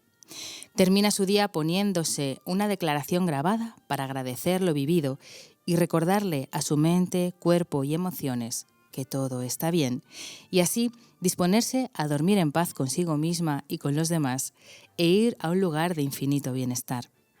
Quizá en ese plano se reúna con su querido Gus, que desde las alturas sonríe orgulloso de ver a una increíble mujer que, como dicen 2 de sus poemas favoritos de Enrique y Jorge Guillén, ha conseguido amarse, estar en equilibrio merecido por el misterio, teniendo una relación cercana a la fuente y reconociendo ser una carcajada de Dios.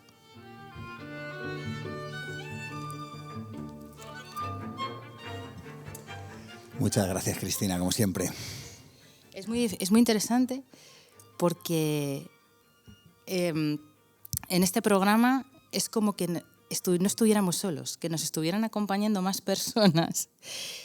Y siento, no sé, es como que estoy como desconcentrada, no sé cómo explicarlo. Está siendo muy bonito, es como que venís con más esencias además de las vuestras. Ahí lo dejo. Gracias, Cris. Impresionante como tú. Bueno, Techu, ¿qué necesita saber una persona que sabe que va a morir? ¿Qué necesita saber para hacer una despedida ordenada? Es decir, si tiene tiempo, que le dicen, oye, te quedan 3 meses, 1 año. Uh-huh. Bueno, la verdad es que para mí cualquier proceso es un arte de lo subjetivo. Es decir, lo primero que necesitamos saber es cómo está la persona y vamos a ir viendo lo que dice para ver lo que necesita en cada momento. Yo creo que lo que necesita es ser consciente de lo que está pasando. Ser consciente de lo que está pasando. A veces no lo somos. Yo creo que nosotros, como dicen los sufíes, somos el pueblo del olvido. Creo que los seres humanos en general vivimos muy ciegos. Pero incluso ya cuando te han dicho, oye, que te queda 1 mes o 3 meses o 1 año. En muchos casos, por eso digo, ¿qué necesitas? Hay veces que hay personas que necesitan aterrizar a lo que supone esto. Aterrizar para decir, oye, ¿quieres vivir este atardecer de una forma consciente? ¿Qué quieres hacer en este tiempo que te queda? ¿Hay alguna cosa pendiente que está en tu corazón? ¿Hay algo por perdonar? ¿Cómo te sientes? ¿A qué tienes miedo? Todo esto creo que se hace en una conversación. A mí lo que me parece importante es que los familiares de alrededor se rodeen de paz y de no temor para dialogar con valor de esto. Pero a veces no hay esa ¿no? Yo por los procesos que he vivido de acompañar a personas que se van, yo tengo recuerdos perfectamente grabados de, bueno, te vas a mejorar, cuando era obvio y evidente que era una cuestión de horas o de días. Y era, bueno, te vas a mejorar, nos vemos la semana que viene. Y bueno, no sé, cosas de estas que dices, pero ¿qué parte de la realidad no quieres ver? ¿No? O al revés, o llegar y sollozar como si no sé qué, pero si está más tranquilo el muriente que tú. O sea, como... Lo digo por esto, porque cosas tan tontas, cosas tan tontas como decir, acompañar, escuchar y decir, ¿cómo estás? ¿Cómo estás? ¿Necesitas algo? ¿Tienes miedo? ¿Qué quieres? ¿Qué te gustaría ahora? ¿Quieres que llamemos a esta mujer del pueblo con la que fuiste tan amiga y ahora no te llevas? Entonces, fijaros que es impresionante. Yo que he estado durante mucho tiempo en grupos de cáncer, manejando pues, personas que estaban en diversos momentos, o también que muchas veces he acompañado en hospitales a personas, de repente la persona de al lado de la cama me dice, oye, ¿me ayudas? ¿Me acompañas?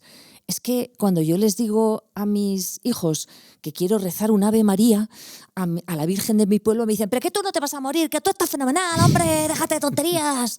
Y yo digo, sí, espera que vamos a rezar ese Ave María y luego espera que cuando vengan tus hijos les voy a decir, oye, tu madre quiere despedirse.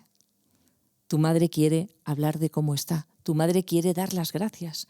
Tu madre quiere que llaméis a la tía Puri, que quiere hablar con ella antes de irse. Entonces, es muy importante, yo creo que es una labor que en San Camilo se hace, normalizar que en estos momentos de atardecer, de despedida, hay un proceso aparte que para mí en muchos casos se da natural de decir, ay, tengo ganas de perdonar o de hablar de algo que tenemos pendiente y estar muy ahí, en el presente, para ver qué necesita la otra persona o incluso ponérselo fácil y dejar ese espacio donde uno pregunte qué se necesita. O, por ejemplo, yo hay veces que pregunto directamente, ¿hay algo que te queda por hacer? ¿Hay algo que te queda por perdonar? Porque realmente nos cuesta mucho a las personas de alrededor salir de este discurso escapista desde que no pasa nada, estás bien, o un discurso muy médico de repente decir necesitas agua, necesitas tal, te voy a poner la manta, ahora viene la enfermera. No, entra en la emoción, entra en el proceso emocional, entra en qué está pasando por dentro en esta persona, entra a ver si tiene paz, entra en cómo está, por favor, porque ese proceso es fundamental. Puede ser que no entremos ahí porque no estamos acostumbrados a entrar antes, es decir, porque en nuestra vida normal no preparamos bien los duelos, lo que hablábamos antes, de me tengo que cambiar de trabajo, tengo que cambiar de pareja, o me cambian de trabajo o me cambian de pareja, lo que sea, ¿no? Es como que nos cuesta hacer los tránsitos, yo es lo que veo, ¿no? Como, no sé, en tu experiencia como coach, ¿no? Que como que a veces es evidente que hay que cambiar y seguimos en ese trabajo 2 años más o 20 a veces. Bueno, es que yo creo que eso está relacionado cosas. con cómo enfrentamos luego la muerte. Porque claro, si no hemos ido haciendo los tránsitos pequeños, cuando nos llega el gran tránsito se nos hace un mundo, claro. Efectivamente. Aquí estás hablando de 2 cosas. Antes te voy a hablar de una cosa que está también relacionada con lo anterior, de experiencia propia, no como coach, sino como persona que ha perdido a su marido. Es súper interesante cómo las personas se impacientan con el duelo de los otros. Ellos quieren que tú estés bien rápidamente. Entonces, la verdad es que como yo me divierto muchísimo con este tema porque lo llevo más o menos bien, ya que llevo toda la vida haciéndolo, la cantidad de amigos que me dicen, bueno, tú bien ya, ¿no? Tú bien ya. Bien ya, ¿no? Fenomenal, ¿no? Te veo fenomenal, está guapísima, tú ya, ¿no? Y digo, ¿yo ya qué? ¿Pero tú te crees que esto es un ya? ¿Yo ya? Pero ¿a quién le estás diciendo el yo ya? Ya. ¿A ti? Porque no quieres sostener una incertidumbre de mi proceso. ¿Por qué no puedes acompañar que el duelo es un misterio y un proceso? Hablando del otro día de cuánto, como decías tú, que me hacía gracia decir, ¿cuánto? Pues es impresionante cómo, por ejemplo, yo llevo 2 años de duelo con mi marido y ni muchísimo menos lo he terminado. Creo que está empezando ahora una nueva fase, pero es que a mí el duelo me está ennobleciendo, me está humanizando, me está despertando. O sea, es que yo doy todos los días las gracias a este duelo tan hermoso que me recuerda lo esencial. Y luego a la vez, como tú dices, en esta historia de ser el pueblo del olvido, como dicen los sufíes, siento que realmente muchas veces no aceptamos muchos de los cambios. No los aceptamos, los cambios de la vida, y realmente no nos despedimos, no cerramos y nos aferramos. A mí una de las cosas que yo estoy más agradecida a haber tenido procesos de enfermedad en primera persona desde los 20 años y procesos de muerte es que estoy instalada cómodamente en la incertidumbre. Y aparte estoy instalada comodísimamente en que todo es cambio y no me voy a aferrar a nada. Y aparte, yo creo que las creencias, como dice la RAE, a que a mí me encanta esa definición, la creencia es el asentimiento al que tú dices sí. Y yo elijo mis creencias porque me sientan bien al cutis, al cuerpo, a los demás. Y a mí me encanta decir, o por lo menos yo, desde que he tenido rollos de enfermedad, he tenido que sostener la incertidumbre de no saber si sí, si no, si tal, el decir, lo que viene, conviene. Porque yo siento que con todos los limones que me dé la vida, yo voy a hacer una limonada estupenda. Entonces, es cierto que cuando yo, por ejemplo, veo que una persona no ha tenido tantos aferramientos, tantos rencores, a mí me parece muy interesante, por ejemplo, a veces cuando las personas que entran como en un proceso se resisten, por ejemplo, a soltar sus roles, son importantes. Algo que me parece súper interesante cuando yo he acompañado a gente, la lucha de los poderosos. O sea, cuando de repente la madre de un tipo muy poderoso empieza a tener una enfermedad terminal y ves que se la quiere llevar a Houston, contrata uno, y tú dices, tranquilo, estoy aquí. Ha llegado el momento de soltar, ha llegado el momento de preparar y estar con ella en el tránsito a donde ya va a terminar su vida. No lo pueden aceptar, hay una negación brutal. Yo tengo que tener ese poder, ¿no? El poder de cambiar. Entonces, realmente, como dices tú, hay veces que conviene entrenar el arte de soltar identificaciones, soltar aferramientos, porque cuanto más minimal eres, yo creo que más conectas luego con lo esencial. Para mí, el proceso de la muerte llegas a una cirugía de lo esencial. Por eso, como la enfermera decía, es que hay veces que vivimos completamente atareados por cosas que en realidad son por deseabilidad social, por reconocimiento y que no son esenciales para nosotros. Y de repente, cuando muere alguien, se hace una cirugía de lo esencial y dices, pero si a mí lo que me importa es esto. Pero ¿qué pasa curiosamente también con el nacimiento? O sea, tanto la muerte como el nacimiento, o sea, la muerte de un ser querido o el nacimiento de un hijo, como que me gusta cirugía de lo esencial. Es verdad, como que eliminan toda la hojarasca que antes no pintaba nada. Y a mí lo que me parece increíble es cómo nos liamos, cómo nos empanamos una y otra vez en la vida, ¿sabes? O sea, porque yo he visto gente que de repente tenía una lucidez increíble después de una experiencia de enfermedad, pero luego le han liado el poder, la fama, las series, y de repente dices, impresionante, está todavía más empanado. Es decir, que si realmente tú no haces una decisión de vivir despierto, incluso porque la vida te ha recordado lo esencial y el valor de cada momento presente, puedes volver a empanarte, ¿no? Totalmente. Entonces, es muy importante aceptar ese cambio, pero también es muy importante la valentía del vivir en el presente. A mí una cosa que me encanta, que yo estoy cerca de los procesos de muerte porque yo creo que yo tiendo mucho, o sea, yo si no estuviera tan cerca de todo esto, seguro que estaría todo el día viendo series o sea, yo creo que yo tiendo a la evitación. Yo tiendo a que la vida sea de lacitos de colores. Has decidido ponerte en trinchera para que no se te olvide. Me he puesto en trinchera para que me recuerden qué importante es estar en el presente de lo que está pasando aquí y ahora de verdad. Yo hay una frase mantra que utilizo que es: cada día el contador empieza de cero, que es una manera de recordarme a mí mismo que da igual lo que hice ayer, que hoy empieza de cero. O sea, hoy empieza de cero el cuidar de mis seres queridos, el cuidar de mi salud, el cuidar de estar despierto, que por supuesto se me olvida, pero la frase es: todos los días el contador empieza de cero, ¿no? O sea, ya lo de ayer ya pasó, ¿no? Porque si no, como que te puedes comer por la inercia. Y cuando yo, por ejemplo, acompaño a personas, siempre hay un trabajo para mí. Y si yo muriera pasado mañana, ¿mañana qué haría? ¿Cómo nos despedimos de nosotros mismos? O sea, ¿cómo nos despedimos cuando nos vamos a ir? Háblame de lo práctico. O sea, ¿qué le decimos a nuestros hijos, a nuestros padres? No sé, cuéntame de tu aprendizaje. ¿Qué hacemos? Oye, ya sé que me voy a ir, es inminente, porque mi interocepción me lo dice, que eso es otro tema, ¿no? Que a veces no hace falta un diagnóstico o un pronóstico, que bueno, no es lo mismo y a veces los confundimos, pero a veces como que la persona ya nota. Yo recuerdo a mi abuelo que en la última etapa ya él decía, bueno, yo ya me voy a ir yendo y tal. No sé, como que hay veces que el alma lo sabe, no sé. Para mí, sobre todo en los mayores, es muy interesante y muy importante siempre parafrasear los procesos emocionales que tú ves. Esta historia de que un abuelo diga, yo ya me voy a ir yendo, él está notando algo, está notando un tránsito, un cambio que puede empezar incluso años, un poquito antes, pero por favor acompáñale. Es decir, si dice esto, dices, cuéntame, ¿y qué crees y cómo te gustaría? ¿Y qué crees? Y que te diga, ¿no? Y que te cuente, porque está construyendo puentes, ¿no?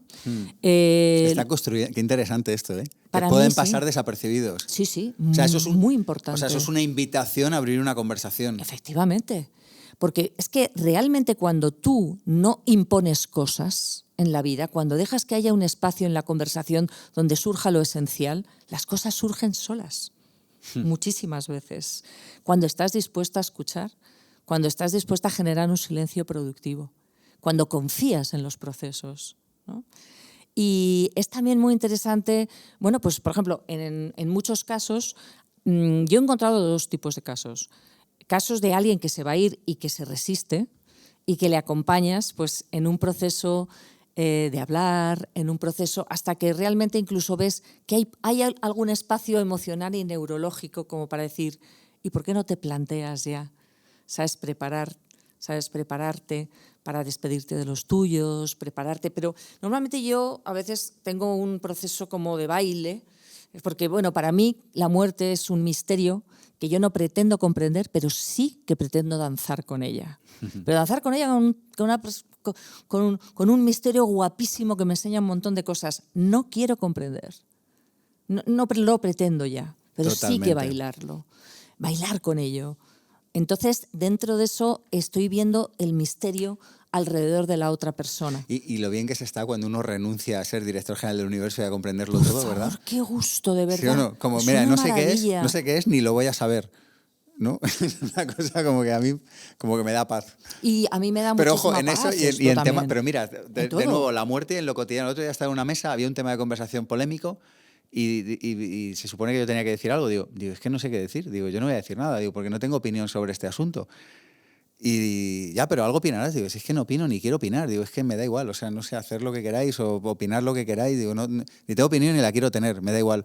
Y con esto es un poco igual, ¿sabes? Como que digo, mira, no sé qué pasará, pero es que no sé, me va bien sin saberlo exactamente, ¿no? A mí me encanta posicionarse en ese lugar del no sé. Yo cada vez estoy más en ese no sé. O sea, no sé, pero de repente estamos juntos y siento que estás triste, te hago una tortilla. No sé, pero de repente digo, le va a venir bien ver la nieve de Cercedilla ahora y vamos juntos, ¿no? Entonces, realmente es un no sé donde estando lleno de amor y de encuentro, las cosas surgen, pero no surgen de las teorías, ¿no? Esto es interesante, los que hemos dicho mucho, por ejemplo, en estos temas de las creencias, ¿no? Hay gente que cuando llega, ¿y tú que eres una experta? Y cuando digo, no sé. Me dicen, ¿pero cómo que no sabes? O sea, por favor, di algo, que estamos en una entrevista. Y digo, no sé. A ver, yo puedo tener mis creencias. Yo también me considero una persona muy espiritual, me considero una persona que realmente siento. Yo siento que, siento que la muerte a mí me lleva a un lugar que me llena de paz, que me llena de luz. Yo siento que yo soy luz y que el proceso final de morir es llegar a sentir una experiencia emergente de ser luz, por ejemplo, pero no te lo voy a imponer. No voy a decirlo, eso es, a lo mejor no, voy a hablar. Y porque, como decimos, también vamos a hablar que en el recuerdo de tu legado, vivimos, y yo no sé, no tengo ni idea. Vamos a verlo, lo veremos, pero eso no es lo importante. Oye, que hay que dejar hecho y dicho para aliviar el duelo de los que se quedan. Bueno, hecho el testamento, tal, cosas así prácticas, pero más allá de eso... Bueno, para mí, dejar hechos las cuestiones de testamento, últimas voluntades, cosas que quieres, es un acto de generosidad para los que se quedan.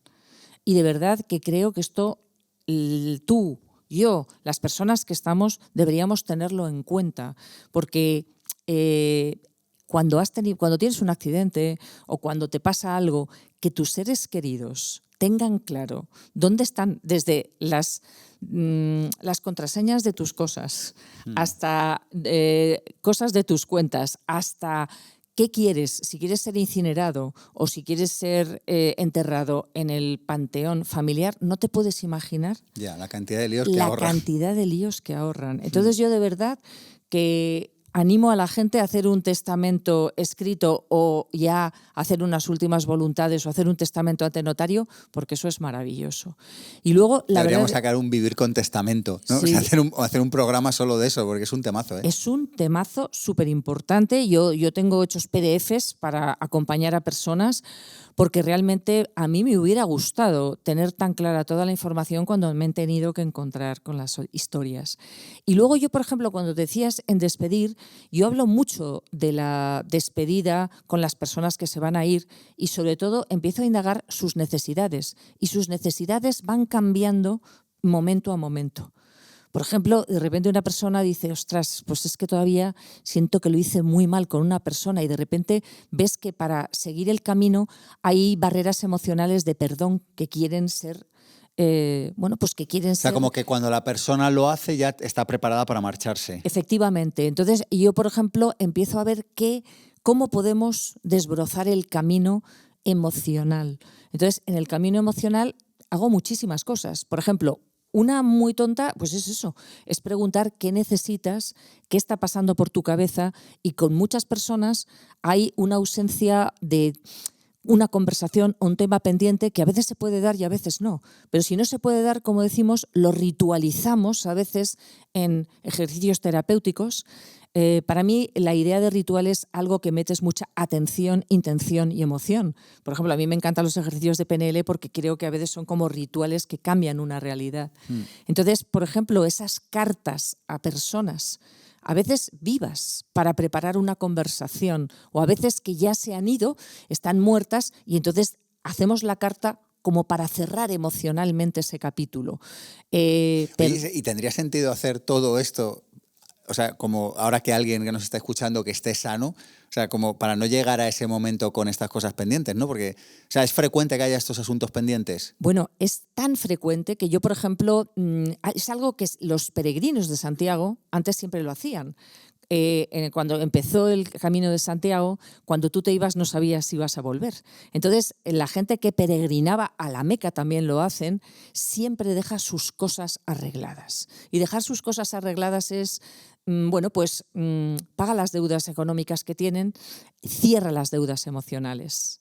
Entonces, a mí me parece que también preguntarte antes de morir qué deudas emocionales tengo, qué temas tengo pendientes, e irlos yendo. Claro, para mí todo esto me parece interesante, es fundamental. Pero para hacerlo ya mañana, aunque no te mueras. O sea, ¿no? Es que, Sergio, es lo que a mí me están enseñando todos los días las personas que se van. Es el decir, vive ligero de equipaje. Paga tus deudas emocionales. Exacto. Y económicas, me parece una buena idea. Ten las conversaciones pendientes, me parece una buena idea, te vayas a morir o no. O sea, como que en realidad digo, casi merece la pena hacer esto ya, ¿no? Sí, y asume todas las cuestiones emocionales en las que tienes fricción para encontrar una forma de integración, si se puede. hay veces que es aceptar un dolor. Hay veces que es aceptar que eso va a doler y que vas a aceptar ese dolor. Porque, ¿qué es lo que más nos cuesta aceptar? ¿Qué ves tú? A cada uno. A cada uno le cuesta muchísimo aceptar algo. ¿Hay campana de Gauss? Para mí lo importante no es qué. Para mí lo importante es aceptar que hay veces, por ejemplo, me estoy acordándome, ¿no? Yo creo que a mí me sienta bien ser muy generosa con el dolor, con atravesar el dolor. O sea, a mí el dolor siempre me ha ennoblecido, a mí el dolor siempre me ha despertado. No quiero quedarme instalada en el sufrimiento, sin embargo, aceptar que la vida duele a veces me parece maravilloso. Y me parece que maravilloso que igual que siento la expansión de la felicidad, siento el pellizco en el corazón cuando siento, por ejemplo, hay veces, ¿no? A mí me parece interesante, ¿no? Cuando yo estoy viviendo ahora y me recuerdo a Gustavo, ¿no? Sentir que se pueden sentir ambas cosas a la vez me parece interesante. Entonces, cuando dices cómo, yo creo que a cada uno nos duele algo. O sea, es aceptar lo que sea. Aceptar ese proceso por el que tú tienes que transitar y seguir jugando en ese proceso. Porque, por ejemplo, en un proceso de duelo tú tienes diferentes tipos de dolores y tienes diferentes tipos de cosas. Es flipante. Tú pasas como por una especie de ruleta emocional donde de repente resuelves un tema y luego llega otro. Tienes culpabilidad porque no has hecho esto con la persona, lo resuelves y de repente empiezas con unos recuerdos que te están tocando y de repente vuelves con otra cosa. Y no es importante saber que se puede integrar todo, cada cosa en su momento, y luego de repente te sientes más ligera de equipaje, y luego de repente te sientes más disponible para amar, y luego de repente te sientes que puedes acompañar a otros en el viaje.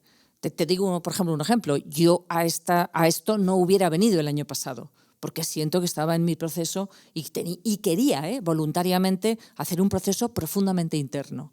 A mí me han dicho muchas veces de venir y he dicho, no, primero me debo a mi proceso, me debo al silencio y me debo a escucharme y me debo ir a la montaña para hablar con la naturaleza y realmente que el misterio de las montañas me hable de la vida y de la muerte, ¿no?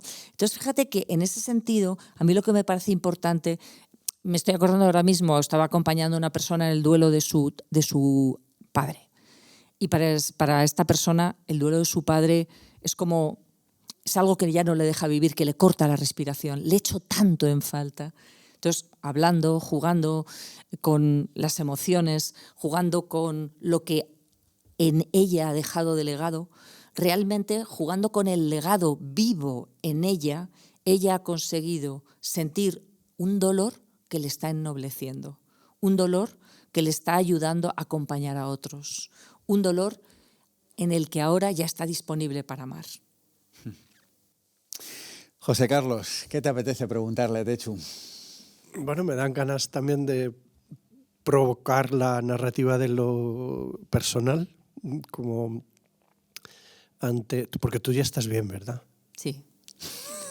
Yo no sé, o sea, yo estoy bien y aparte estoy bien porque abrazo los momentos en los que estoy triste. Sin embargo, esta frase es estúpida en otros momentos. Mi cuestión es ¿qué hacemos? ¿Cómo manejamos bien las torpezas o estupideces de los consoladores inoportunos? De verdad, me encanta esa pregunta porque yo tengo, de verdad, material para hacer el libro del disparate. Yo creo que con un amor inmenso a que un ser humano que normalmente ha estado diciendo uy, la muerte, tengo un pollo en el horno, cuando llega a veces a un funeral, a un tanatorio o a ese momento que se encuentra contigo, dice unas tonterías impresionantes porque no se atreve a mirarte a los ojos, porque no se atreve a mirarte a los ojos solo y decir hola, Techu, me alegro de verte, punto. O esa mirada larga sin tener nada que decir. Entonces es impresionante. O sea, yo me acuerdo en el tanatorio, las personas se me acercaban y me contaban la muerte de su madre, de su tía, del perro de al lado, y yo le decía, ¿para qué? ¿Sabes? Porque yo, la verdad es que como muchos eran también alumnos míos, yo digo, aquí vamos a hacer acción terapéutica. Pero yo me reía con una inmensa compasión. Estabas de servicio hasta en el tanatorio. Estaba de servicio. Bueno, a ratos, y a otros también les di algunos cortes, de decir, oye, aquí estamos para celebrar, estamos para honrar a alguien que se ha ido, no estamos para que cojas el micro. ¿Sabes? O vuelve al corazón. ¿Por qué te da tanto miedo hablar de esto? ¿Sabes? Entonces, por ejemplo, una de las cosas del tanatorio era, Techu, no me lo creo, de verdad, no lo puedo aguantar. Y yo digo, bueno, pues respira y ve dirigiéndolo, que no hace falta digerirlo hoy todo. Entonces, ¿cómo yo tengo la sensación de que todos somos torpes en algunos temas de la vida y todos somos torpes en algunos temas de la muerte? Para mí la clave es, no tengas miedo, no hay nada perfecto que decir.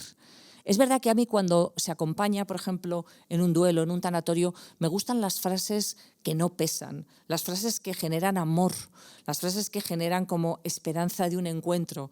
O sea, cuando hay alguien que llega, te acompaño en el sentimiento, debes estar desgarrada. Y digo yo, no, la verdad es que no. Gustavo se fue muy en paz. Gustavo estaba hasta... Él decía, vuelvo a la casa del padre. ¿Sabes? Y estoy tranquilo, estoy en paz, ¿eh? Él lo decía así, ¿no? Y la verdad es que para mí que se haya ido así es de los privilegios más grandes que he podido vivir.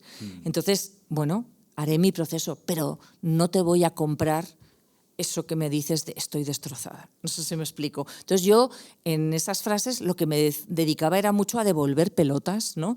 Pero sobre todo algunas, sobre todo una inmensa compasión con el ser humano que, como yo, no ha tenido tantas ocasiones de estar en esos procesos, porque no es que yo sea más sabia ni más chula, es que llevo desde los 20 años transitando por estos procesos. Entonces, lo único que tengo es más exposición. Entonces, me doy cuenta que cuando no ha habido lugares como este, Sergio, donde hablamos, cuando llega no sabemos ni qué decir y sacamos nuestras tonterías más potentes, ¿no? No pasa nada. Qué maravilla poder estar frente a un ser humano, frente a la enfermedad, frente a los duelos, frente a las cosas duras, diciendo, podemos hablar de todo, no pasa nada, ¿cómo estás? Cuéntame, o con una mirada de amor, o decir, oye, te deseo lo mejor, te deseo paz, estoy aquí, te quiero. Y también le quería a él. No sé si me explico, pero desde un lugar de paz, de armonía y de naturalidad, porque la mente es muy natural. José Carlos, última pregunta para Techu. Has dicho lo que viene conviene. Otros en estos contextos dirían, ¿y la que le viene ahora? ¿No? Y no se da cuenta de la que le espera, la soledad y lo que significa la ausencia. Yo me pregunto, y te lo pregunto a ti, si esto se aprende, lo que viene conviene, esta mirada esperanzadora, esta mirada positiva, si se aprende, si se contagia por el entorno, si es educativo o si es una apuesta personal, una inversión tuya. Bueno, yo he decidido utilizar esa frase como una dirección,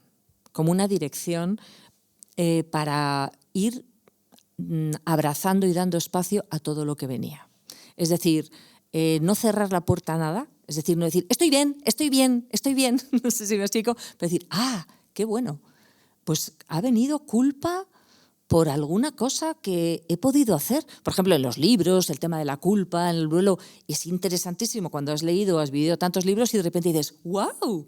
Tengo culpa, ¡qué interesante! Entonces, el decir, tengo culpa, pero sé que yo soy eso y mucho más que eso, no obstante, la transito, siento dónde me duele, siento qué puedo hacer con ella, si solo respirarla, atravesarla o quiero hacer algo con esto.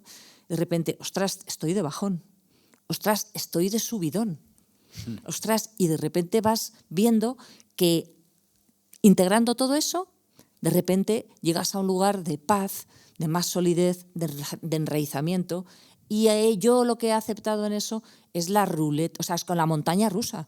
Yo he estado en una montaña rusa, en una incertidumbre bestial, en momentos también como de estar muy hacia adentro o muy hacia afuera, y he ido aceptando y observando, cultivando un observador que dijera, ok, entonces para mí todo lo que viene conviene aceptando que el proceso va a ser un caos y que no pretendo controlarlo. Como la vida, que es un Como caos. la vida. Bendito caos. Bueno, para ir cerrando, os voy a proponer que elaboréis juntos, colaborativamente, un índice de un libro que tenga 5 capítulos y que se llame Cómo superar un duelo. Así que si tuvierais que hacer un libro y que ¿cuáles serían los 5 capítulos? Cómo superar un duelo, así se llama el libro. O la conferencia. Aceptar el magisterio de la naturaleza. El magisterio, suena tan rotundo, el magisterio de la naturaleza. A ver, explica esto. Es la reacción, si leyéramos el libro de Job, que protesta porque está en duelo y le intenta consolar y le dice todas estupideces de todos los colores. Él les dice en un momento: pero cuando os callaréis, vuestras palabras son flechas para mí, son de aire, no tienen nada, callaos al menos y dejar que me desahogue. Pero llega un momento en que aparece la voz de su intimidad más íntima y le dice: cállate también tú, contempla. ¿Has visto las fuerzas que tienen las patas del caballo? ¿Has visto aquel águila que también se come los huevos del otro? Y al fin y al cabo la muerte está ahí metida. Es un magisterio, es una realidad que se impone y todo funciona. Aceptar el magisterio de la vida. Me gusta, venga, va. ¿Qué más le pondríais a este libro? Pues el segundo para mí sería Atrévete a atravesar el proceso. Proceso sería la segunda parte. Sí, como el proceso de individuación que Jung habla en sus libros, como el camino del héroe, que muchas veces empieza con la muerte. Yo creo que esto es un proceso y merece la pena disfrutarlo en un presente continuo donde cada día asumas lo que toca. ¿Qué más le pondríais? Aceptar el magisterio de la vida. Sí, otro capítulo yo lo titularía Escuchar con ternura y con humildad. La belleza y el sufrir del corazón humano. Escuchar con ternura la belleza y el sufrir del corazón humano. El de uno mismo y el de otro. El del doliente, porque tenemos que acompañar, ¿no? Estamos llamados a caminar juntos en los senderos del duelo. Y o nos escuchamos o nos generamos una soledad impuesta por el silencio, ¿no? Uh-huh. Llevamos 3, ¿qué más le ponemos? A ver. Pues el camino del amor, la conciencia y la libertad. Uh-huh. O sea, para mí muchas veces en los duelos, como dice Andreyev, que me encanta, es un autor ruso de otras cosas, la conciencia es la meta, el amor es el camino, la libertad es la condición. Voilà. Venga, bueno, yo pondría título a un capítulo que podría ser Vivir el morir, que no me roben la muerte, dejarme vivir mi propia muerte, dejarme acompañar a vivir, no a morir, a vivir el morir, ¿no? Guau, esta me gusta, ¿eh? Vivir el morir, es buen titular. Bueno, pues hasta aquí hemos llegado. Una última idea, Techu. Si tuvieras que resumir todo lo que hemos hablado aquí en una sola idea, ¿qué regalo le dejarías a las personas que nos han acompañado en este ratito? Pues un espacio de agradecimiento. Yo, gracias a la vida, gracias a la muerte. José Carlos. Le robo a Techu la idea de misterio, ¿no? Misterio no es algo que se puede resolver, ¿no? Lo es la vida, pero más la vida porque hay muerte, ¿no? También por eso tiene valor, nos da un valor último a cada instante. El misterio se puede atravesar, se puede vivir, se puede nombrar, se puede contemplar, se puede celebrar, no se puede resolver. Así es que vale la pena vivir el misterio y ser sujeto de cómo lo atravesamos. Pues para mí es un misterio saber cuándo os volveré a entrevistar, pero deciros que lo he gozado profundamente.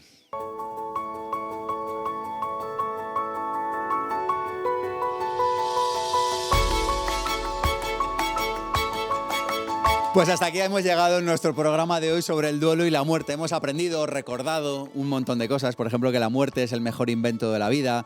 Hemos hablado del duelo como un camino, como un proceso. Ha salido esta idea en muchas ocasiones. Hemos aprendido la importancia de la escucha a aquella persona que tiene miedo, que está muriendo, que está despidiéndose. Hemos visto también que hay diferentes tipos de duelo. Hemos hablado del dolor total y de que no hay un tiempo o un tiempo claro para el proceso de duelo. Hemos recomendado libros y hemos dicho o hemos escuchado frases tan buenas como que el duelo necesita más testigos que consejeros. Hemos hablado también de que nos impacientamos en ocasiones con el duelo ajeno. Hemos recordado esta frase que es que somos el pueblo del olvido. Lo que viene conviene.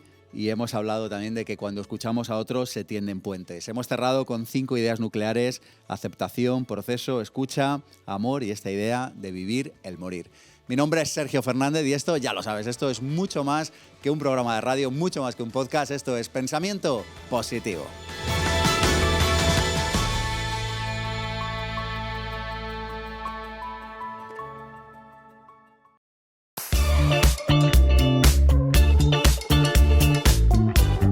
Si te ha gustado este vídeo, ve ahora mismo a ippformacion.com/regalo y apúntate a mi mail diario donde te mando cada día un mensaje con información de valor sobre desarrollo personal, profesional y financiero.